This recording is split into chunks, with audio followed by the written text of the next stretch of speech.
สวัสดีทุกคนมาเจอกันอีกแล้ววันนี้อันนี้มาแกะมักถั่วดินอันนี้ภาษาลาวเอ่ยว่ามักถั่วดินภาษาฝรั่งเศสเป็นอีหยังกากะเวตกากะเวตสุกแล้วทุกคนปลาสุกแล้ว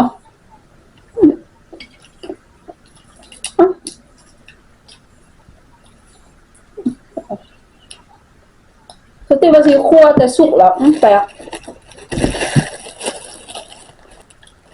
สุกแล้วสิปอกไว้สติกเบิ้ง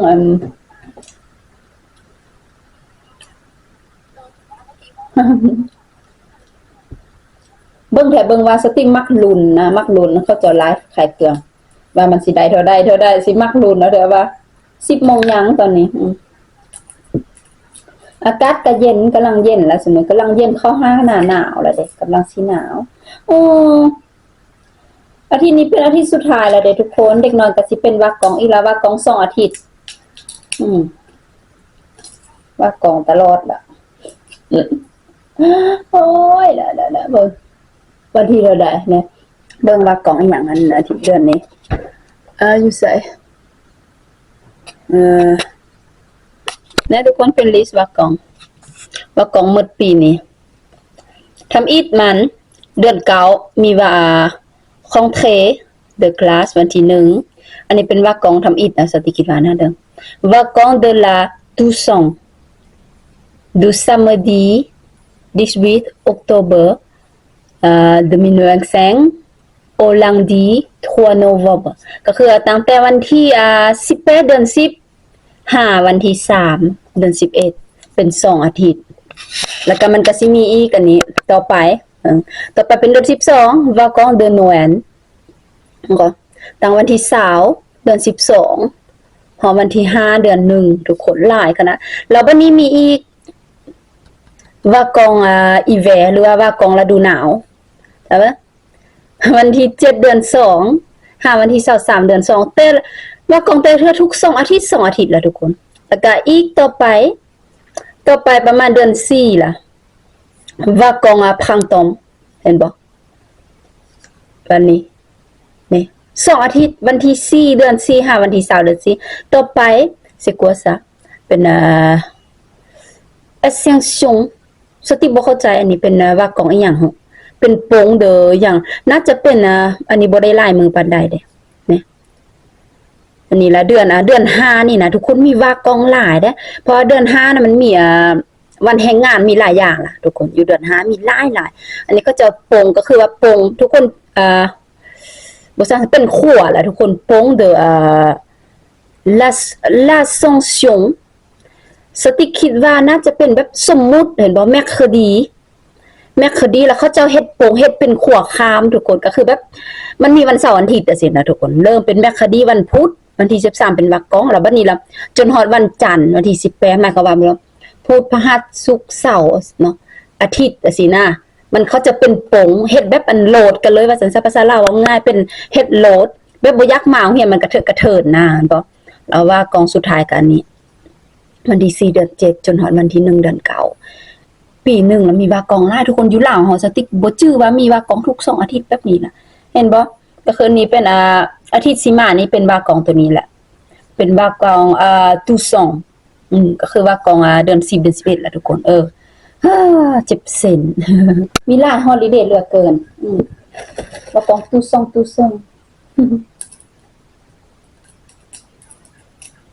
โอ้ยแซ่บสติ๊กสิไปเสียตำมักแตงทุกคนตำมักแตงตัวอยู่บ้านตำมักแตงใส่มักถั่วดินแซ่บเด้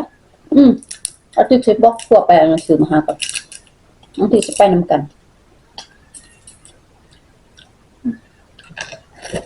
ตำมันตอนอยู่บ้านอยู่บ้านนอกสติ๊กแล้วตำแบบตำใส่มักแตงสิแซ่บบ่ต้องมีหยังหลายก็แค่มักแตงกะปิสินะตำแบบแซ่บมักแตงเอาตำใส่มักถั่วดินมันคนแซ่บ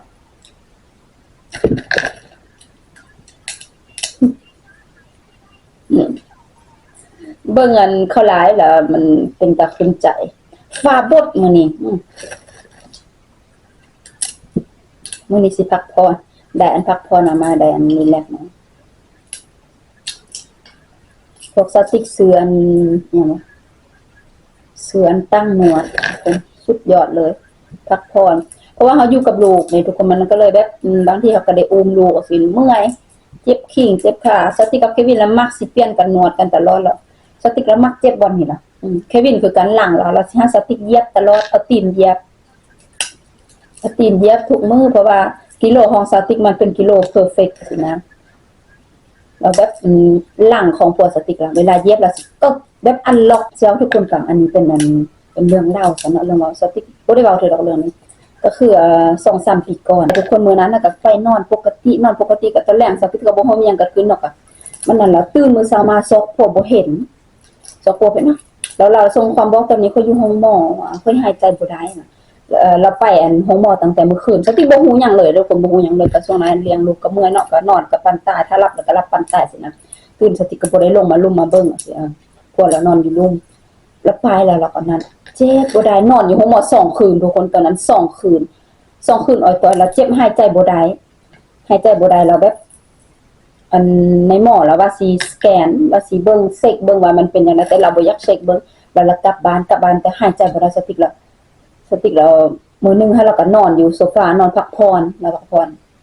ตอนเราบ่สติว่าเจ็บหัวใจเจ็บเราคิดว่ามีหยังบล็อกอยู่หัวใจเราเวลาเราหยังเราเจ็บหลังสติโอเคมาค่อยสินวดหลังหาสิแล้วสติละจื้อได้ตอนเป็นเด็กน้อยแล้วทุกคนตอนเป็นเด็กน้อยสติละแบบมักอันเข็ดนอกอะไรอยู่บ้านสติก็สงสัยอยู่บ้านนอกเฮาแบบตอนหัวแรงเนาะตอนหัวแรงตอนกินข้าวอะสิลอน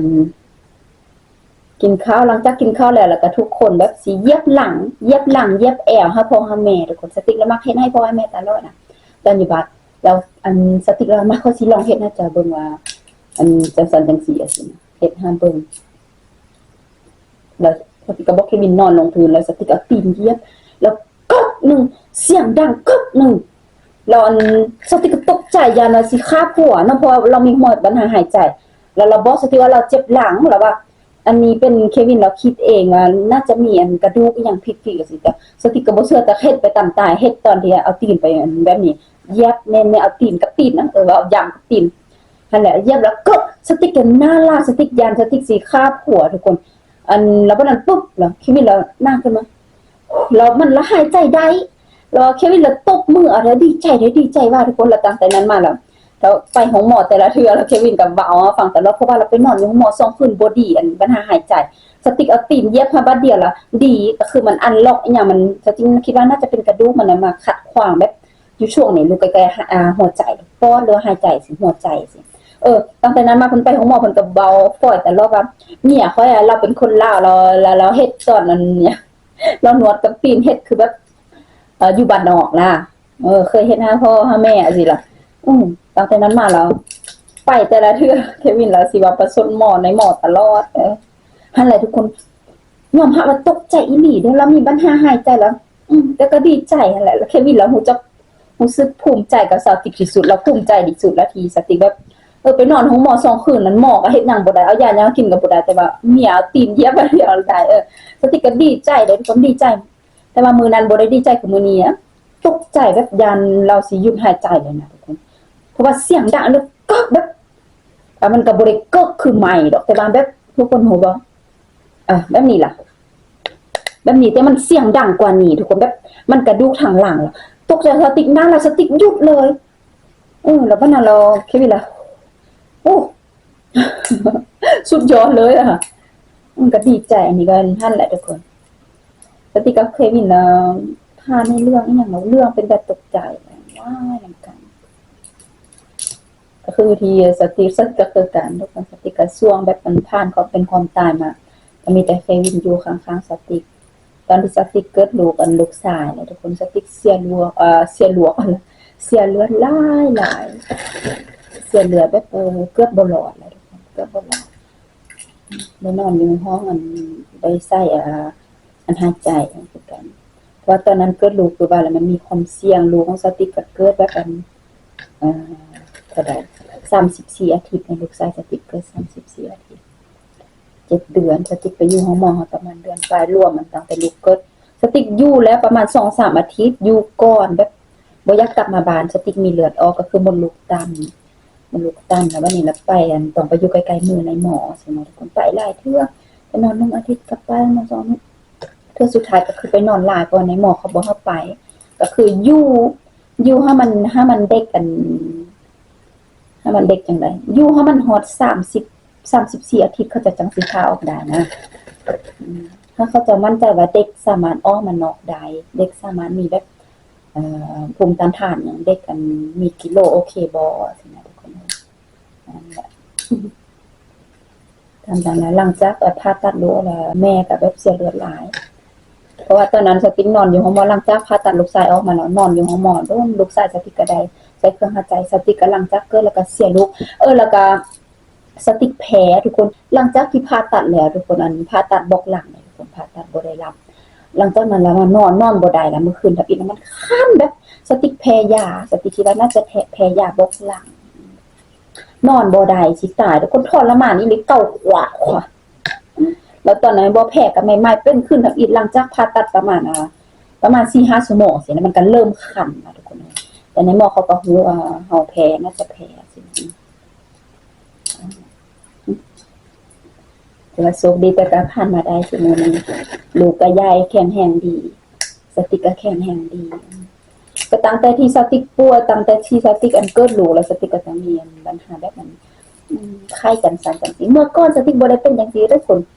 ขนาดเป็นหวัดเป็นไอสติกก็บ่ได้เป็นบ่เคยไปหาหมอมาอยู่ฝรั่งเศสหลายปีบ่เคยไปหาหมอจนว่าแม่ย่ากับพวกก็จนตกใจว่าแปลกขนาดบ่เคยไปหาหมอก็เราตั้งแต่เกิดลูกแล้วสติกก็รู้สึกว่าร่างกายตัวเองภูมิต้านทานน่าจะภูมิต้านทานต่ำที่ก็ตั้งแต่เกิดลูกแล้วก็ตั้งแต่มีลูกแล้วก็แบบเขาก็บ่สบายสิมักบ่สบายโอเคก็บ่สบายก็ธรรมดาแต่สติกก็บ่ได้ไปหาหมอก็คือเป็นหวัดเป็นไอปกติสติกสิบ่มักเป็นหวัดเป็นไอแต่ก็บ่เป็นหยังเลยแต่ก็ธรรมดาเนาะเขาได้รู้ว่าเลยว่าเป็นอย่างสิ่งที่มหัศจรรย์ที่สุดลูกปฏิยักษ์ใดหลายลูกแต่ว่าสติเคยเสียลูกหลายเทื่อนั่นแหละสติกับผัวล่ะผ่านความเป็นความตายนำกันนั่นล่ะแล้วแบบนี้ล่ะก็เลยแบบบ่ได้มีปัญหาหยังที่จะนั่นล่ะเพราะเฮาอยู่นำกันทุกช่วงเวลาบ่ว่าสิเป็นเวลาที่ลำบากบ่ว่าสิเป็นเวลาที่แฮปปีสติกับผัวสิอยู่นำกันตลอดมีความสุขก็มีความสุขนำกันมีความทุกข์ก็มีความทุกข์นำกัน